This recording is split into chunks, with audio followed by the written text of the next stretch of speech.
जय हिंद दोस्तों, स्वागत है आपका आपके अपने YouTube channel dream computer centre पर। दोस्तों, अगर आपने अभी तक यूपी ट्रिपल एस सी का कोई फॉर्म नहीं भरा है तो आपको ये जानना ज़रूरी है कि पेट क्या है, क्योंकि जब तक आप ये जानेंगे नहीं तब तक आप आगे भी कोई भी वैकेंसी के लिए अप्लाई नहीं कर पाएंगे। ठीक है, तो पेट क्या है, इसके लिए क्या योग्यता है, कौन इसे अप्लाई कर सकता है, ठीक है, उस सब पर हम यहाँ पे चर्चा करने वाले हैं। तो सबसे पहले समझ लेते हैं पेट क्या है, इसके फ़ायदे और नुकसान क्या है, वो भी इस वीडियो में जानेंगे। ठीक है, तो सबसे पहले यहाँ पे हम पेट की फुल फॉर्म अगर देखें तो इसका जो पूरा नाम है, पी से होता है प्रीलिमिनरी, ई से एलिजिबिलिटी, टी से टेस्ट। हिंदी में अगर यहाँ पर देखें तो प्रारंभिक अर्हता परीक्षा। ठीक है, प्रारंभिक अर्हता परीक्षा यानी कि एक तरह की एक परीक्षा है जिसे कंडक्ट कराता है कौन, जिसे कंडक्ट कराता है UP triple S C. UP triple S C क्या है, अगर ये भी नहीं पता है तो आपको बता देते हैं। इसका पूरा नाम है Uttar Pradesh subordinate service selection commission, यानी कि हिंदी में अगर इसका पूरा नाम जाने तो हम उत्तर प्रदेश अधीनस्थ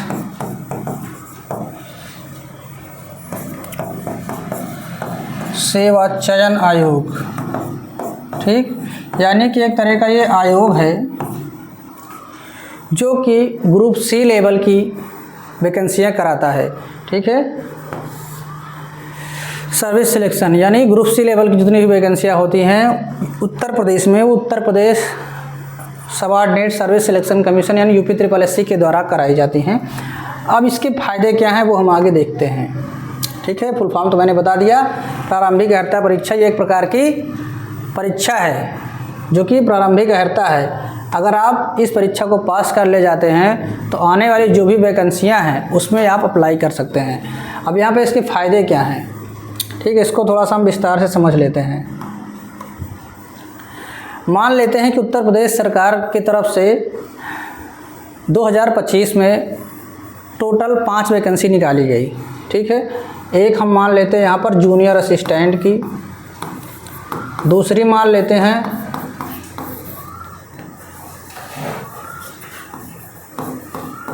लेखपाल या राजस्व लेखपाल की, तीसरी हो गई वीडियो या फिर वीपीओ की।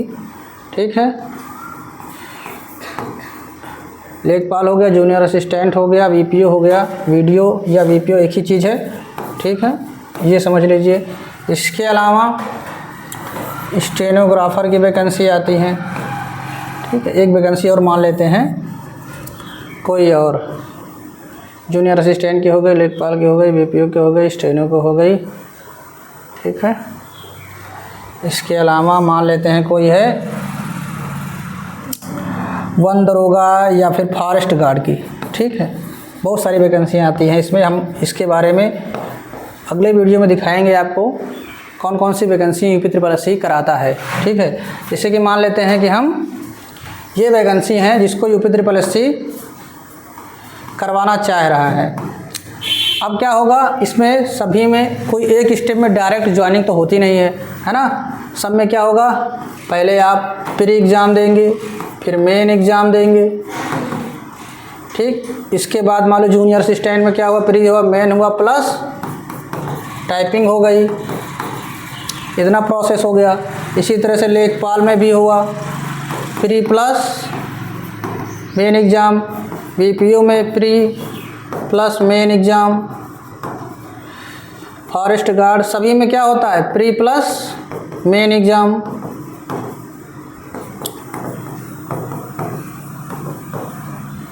किसी में टाइपिंग है, किसी में स्टोनो है, इसमें अब इसमें भी स्किल टेस्ट जिसको स्टोनो बोलते हैं ये होगा। ठीक है, सॉरी। तो सब में आपने देखा यहाँ पे एक कॉमन चीज़ क्या हो रही है, सभी में एक कॉमन है, वो है प्री। इसमें भी है, इसमें भी है, इसमें भी है, इसमें भी है, इसमें भी है। अब एक साल में अगर 5 वैकेंसी होगी तो यूपी ट्रिपल एस सी को 5 बार प्री कराना होगा, है कि नहीं। और बैठने वाले कैंडिडेट लगभग वही हैं जो बार बार सभी वैकेंसी में बैठ रहे हैं। तो यूपी ट्रिपल एस सी ने सोचा क्या किया जाए, ऐसा कुछ किया जाए कि इस प्री को बार बार ना कराना पड़े, एक ही बार करा लिया जाए। ठीक, तो इस प्री को उन्होंने क्या किया, सारे प्री को उठा के इसके पहले रख दिया। इसी को बोला गया पेट, प्रीलिमिनरी एग्जामिनेशन टेस्ट।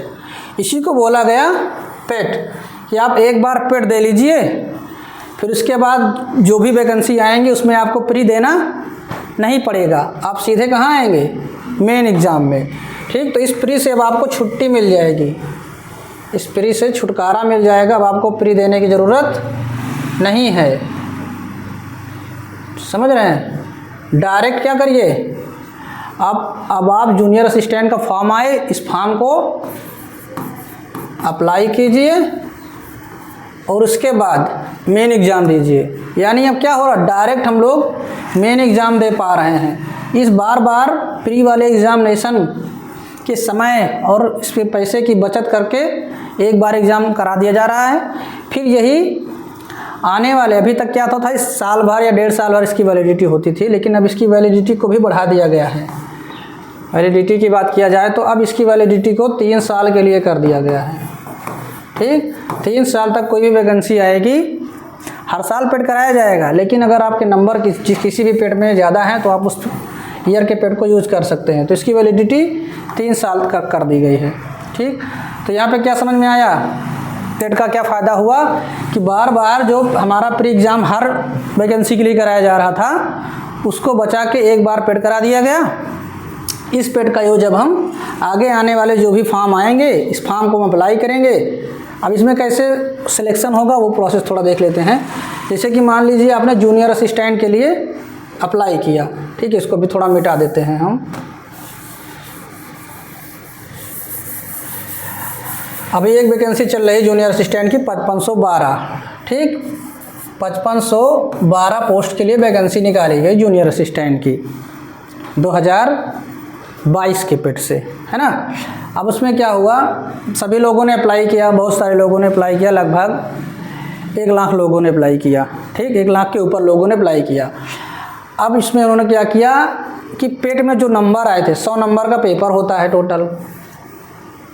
ठीक, इस पेट के 100 नंबर से उन्होंने कट ऑफ बना दी 15 नंबर। जो भी कैंडिडेट, अब ये अलग अलग वैकेंसी के लिए अलग अलग होगा। वीपीओ के लिए इसकी कट ऑफ गई थी अभी 69.05, इस तरह से कट ऑफ गई थी। यानी कि 69 नंबर अगर आपने 100 में लाया है तो आप वीपीओ के लिए एलिजिबल हैं। फॉर्म तो आप भर लेंगे, लेकिन आपको मेन पेपर के लिए शॉर्टलिस्ट नहीं किया जाएगा। 69 नंबर जिसका था उसको शॉर्टलिस्ट किया गया वीपीओ के लिए। जूनियर असिस्टेंट के लिए क्या किया गया, 15 नंबर जिसके थे, 15 नंबर या 15 नंबर के ऊपर सबको बुला लिया गया, आइए आप मेन एग्ज़ाम डायरेक्ट दे सकते हैं।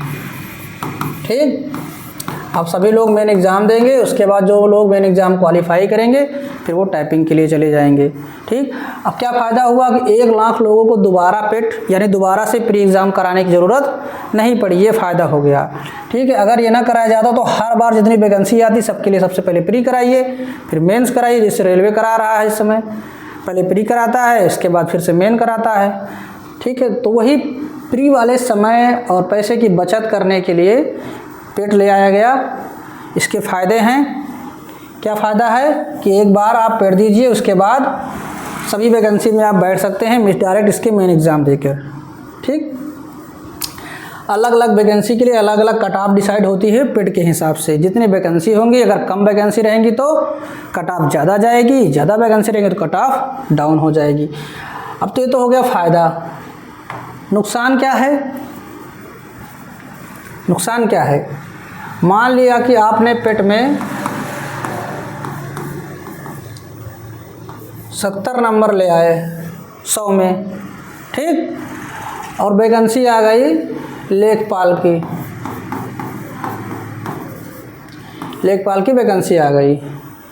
ठीक, अब आपके 70 नंबर हैं, ये कोई एक कैंडिडेट है इसके 70 नंबर है, कोई बी कैंडिडेट है इसका 50 नंबर, कोई सी कैंडिडेट है इसका 45 नंबर है। एक वैकेंसी लेखपाल की आई, दूसरी आ गई ग्राम विकास अधिकारी की आ गई।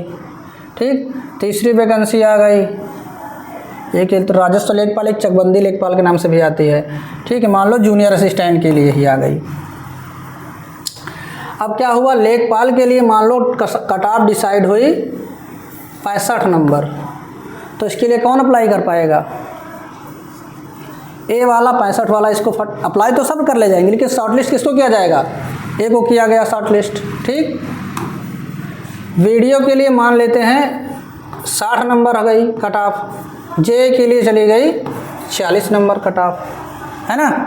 तो क्या हुआ, वीडियो कौन अप्लाई कर पाएगा? ए वाला कर पाएगा। ये इसने इसको भी दे दिया, इसने इसको भी दे दिया, इसने इसको भी दे दिया। अब बी वाला कहाँ कर पाएगा? वीडियो वाले में जा पाएगा? नहीं जा पा रहा। तो बी वाला जूनियर असिस्टेंट में आ गया, सी वाला ये भी जूनियर असिस्टेंट में आ गया, है ना। तो इसमें फ़ायदा किसको हो रहा है? ए वाले को। अब जिसने बढ़िया नंबर ला लिया वो सभी वैकेंसी में उसको बैठने को मिल जा रहा है। ठीक, अब ये साल भर इसको सुधार नहीं सकता कि दोबारा कोई भी पेपर आएगा तो उसके लिए उसका नंबर बढ़ा के इसमें घुस जाएगा, नहीं घुस सकता। अब ये 70 नंबर बढ़िया इसने ले आया तो सब वैकेंसी में बैठ रहा है। ये बेचारा सी वाला 45 नंबर पाया, मान लो कोई डी आ गया, वो किसी कारणवश उसकी तबीयत खराब हो गई थी, 25 नंबर पाया है। अब वो कोई वैकेंसी आए जिसमें बहुत ज़्यादा वैकेंसी हो, उसके 25 नंबर कट ऑफ जाए या 20 नंबर जाए, तब तो ये मेन एग्ज़ाम में बैठ पाएगा नहीं, पूरे साल या ऐसे बैठा रहेगा, देखता रहेगा। समझ रहे हैं? तो इसके एक नुकसान थोड़ा सा ये भी है। फिलहाल इसके पॉजिटिव एस्पेक्ट देखे जाए तो हैं, आप मेहनत करिए, अच्छे नंबर ले आइए, सब में बैठिए, लेकिन सब में सभी लोग नहीं बैठ पाते हैं। ठीक है, इस बार जब पेट हुआ 2023 वाला बहुत ज़्यादा हार्ड था, तो उसमें बहुत जो है कम नंबर आए हैं लोगों के। अब फिलहाल उससे ज़्यादा वैकेंसी नहीं कराएगी, लेकिन पुराने वाले के हिसाब से पुराने वाले में ज़्यादा वैकेंसियाँ कराई गई हैं। अब देखते हैं आने वाले पेट में क्या होता है।